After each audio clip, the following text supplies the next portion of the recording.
For this week's activity, I created a visual schedule.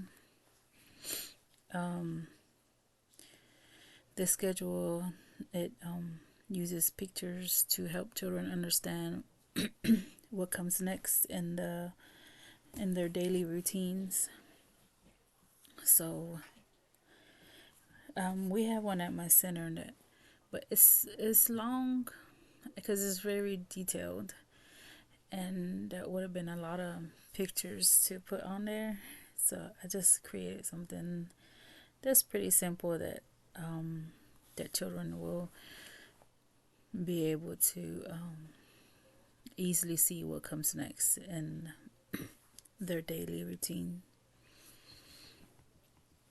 And it'll be placed eye level so that they can see and see what comes next in their day. The group time plan. um, it'll last like 10 to 12 minutes. Well, in the classroom setting, it's will be like morning circle time, or it could be afternoon.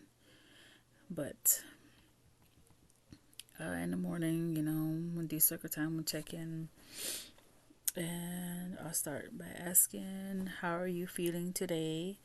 And we have there'll be a feelings chart that the children can point to, and they will let us know how they are feeling, along with saying if they're happy, sad.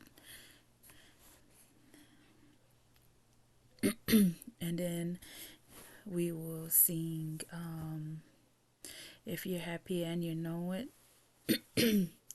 So singing that, sometimes I like to add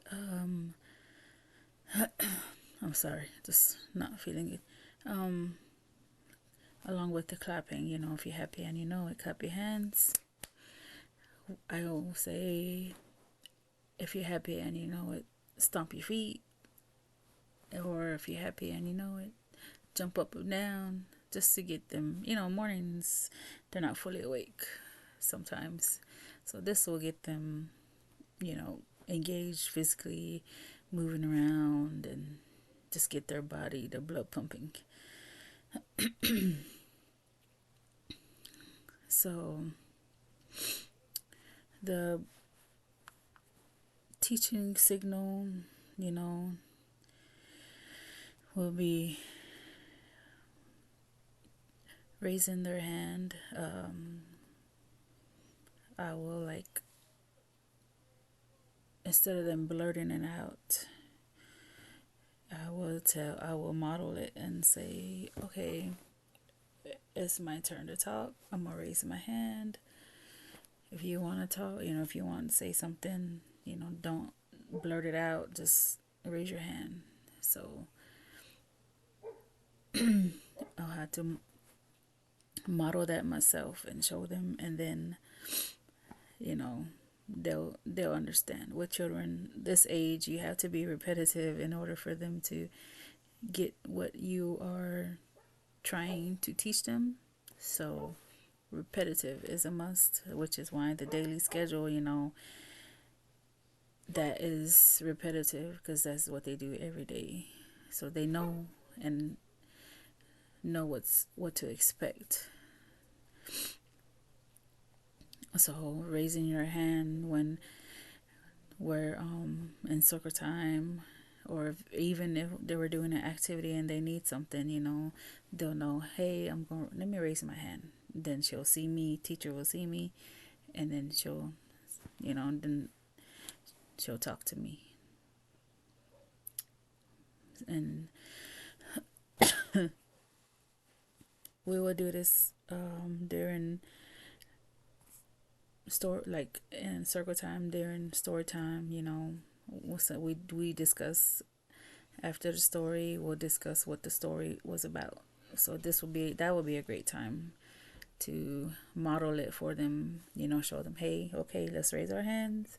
if you have a question, if you want to say something, and then they will raise their hands, ask a question, and that's how they'll learn, to take turns and to not just blurt out answers or blurt out any, what they want to say. That way, I'll be like, okay, raise your hand so I can hear each and every one of y'all, because when you all are hollering, for me, I don't have all kind of 10,000 ears to hear you all. I only have right here what's on my head. So I need y'all to raise your hand, and then I would say, hey, okay, Timmy, what did you want?